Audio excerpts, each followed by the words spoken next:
வானத்தில் மெதுவாக மிதந்து கொண்டிருந்த ஒரு சிறிய வெண்மேகம். பெயர் மின்னி. அவள் எப்போதும் ஒரே கனவுடன் இருந்தாள். ஒரு நாள் மழையாக மாறி நிலத்தில் விழ வேண்டும்.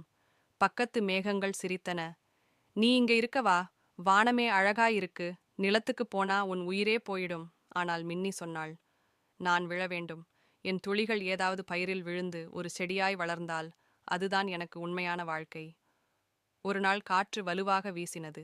மின்னி கரிய மேகமாக மாறி கடைசியாக தண்ணீர் துளிகளாய் நிலத்தில் விழுந்தாள். அந்த துளிகள் ஒரு வறண்ட நிலத்தில் விழுந்தன. நாட்கள் கடந்ததும் அந்த இடத்தில் ஒரு சிறிய பூங்காற்று மேல் ஒரு செடி முளைத்தது.